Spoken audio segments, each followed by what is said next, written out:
My mother sold me and my baby to pay her debt, Part 1.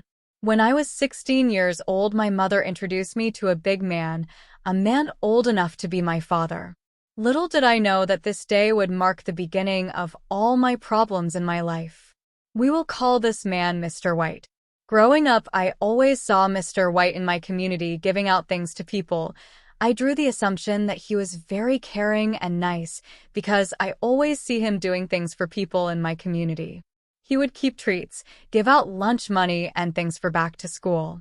My mother was always on the campaign trail this man. Whenever she would go out with him, she would always have a lot of money. We lived in the ghetto, but my brother and I could not mix up with just anyone because although my mother was not an educated lady, she was very protective. She tried her best to grow us well, or so I thought. My mother owned a little store and sometimes she would struggle from time to time, but around Christmas and back to school time we would bathe in money, but my mother did not have a saving bone in her body. We lived in a 2-bedroom board house and even though it was board, it was clean and inside could pass for any American home. My mother has lovely taste. Right after sitting my final exams for high school, my mother said that I was getting big and needed to learn to fend for myself. Later on that day, she said Mr. White needed someone to do some filing in his office, and seeing that it was summertime, I should try to make some pocket money to help with going to sixth form. I agreed as it seemed innocent, not knowing that my mother was practically allowing this man to groom me for himself. I started working with Mr. White and it seemed okay. He would take me to and from work each day. The work was fairly easy as I was a bright girl. A lot of people at the workplace would whisper when I walked past, but I took it be that it was because I was new. At the end of the summer, I was told to be prepared for a staff trip.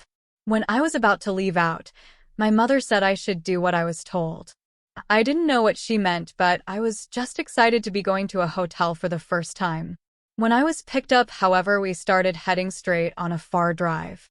I asked where the other people for the trip were, and he said we will talk about that when we got there. It was almost a 3-hour drive. The drive up was pleasant, and he showed me a lot of places on the way. Finally, we reached to the hotel, and I was excited. We got to the front desk, and I waited, and he checked us in. He said they were overbooked, so we would have to share a room, but it had 2 beds. Red flag number 1, and I was hesitant, but after I called my mother, she assured me it was okay. We got our room, and it had 2 beds, so I felt at ease.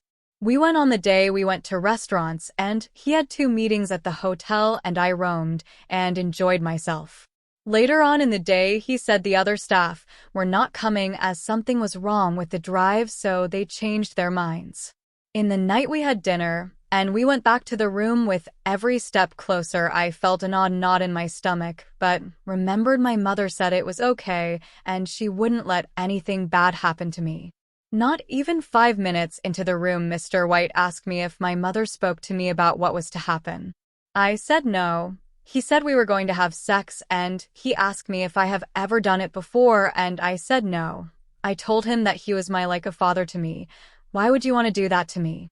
He said he has started to love me over the past few weeks, and he asked my mother for my permission to date me, and she said it was okay, because I was a big girl now. I went into the bathroom and called my mother, and she said she was struggling, and he has been helping to keep the business afloat, and it was time for me to repay the debt. I started to cry and say no, but she said he was the one who going to pay for my college, and I told her that I was okay with not going and I would work and help her to pay him back. She hung up the phone, and his phone rang, and I heard them whispering. He knocked the door and told me to come out. He said he would not force it if I did not want to do it. I was confused, and I decided that I was not coming out. Things escalated quickly as he started to yell and shout at me. That made it worse, and I stayed in. Finally, things got quiet, and I waited and waited, and after I thought he had gone to sleep, I tried to make a run for the door, but he grabbed me and gave me the beating of my life. I was not accustomed to being beaten. It caught me off guard. He said he tried the easy way with me, but it seems as if I had to be broken. He had his way with me in the worst possible way. I was battered and bruised. The next day he dropped me home and gave me a lot of money. I could not even look at my mother. She came to my room and said he warned me about resisting. She told my little brother I met in an accident and needed to recover. A week passed and I did not see this man, and I was relieved. The following Monday, my mother told me to get ready for work. I cried and she still allowed this man to pick me up every day. She said I could not stay under her roof if I did not listen. September rolled around and he decided that I was not going to school and that I would work in the business. This man had his way with me anytime and anywhere. I always wondered if his wife did not have a functional vagina. I was sick and tired of this man. After almost a year, I missed my period. This man did not use protection and I knew I was in trouble.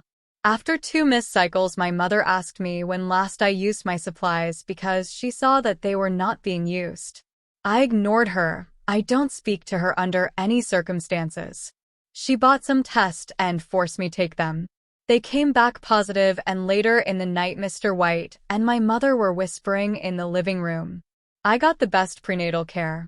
He no longer had sex with me and I was so happy. My mother's house went from board to concrete all in 8 months. I was staying in a room he had rented for me so that the dust did not affect me. The time came for me to have the baby and it was a rough delivery. He later came in the room with the doctor to let me know that the baby had passed. I was devastated. My mother came and acted concerned and tried to be there for me as she claimed. I spent a few more weeks in the room he had rented for me. The first few nights were the hardest. I missed my baby. A part of me did not believe that my son died. But what was I to do? I had no proof. He said my mother wanted me home and the house was finished, so I should go and enjoy me new house.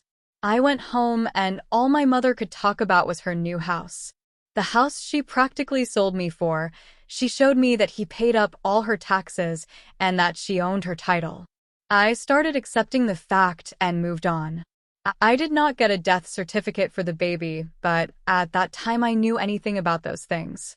One day the man was going up for re-election and I saw himself and his wife with my son on TV and I almost fainted. Only Jesus could tell me that the baby, who was almost 1, was not mine.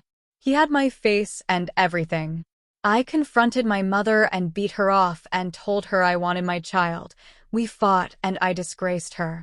Mr. White said he should have let them kill me at the hospital while I was in labor, but he took pity on my mother. He said that I was a stupid girl and there was nothing I could do. Little did he know I had big plans for him, his wife, and my wicked mother.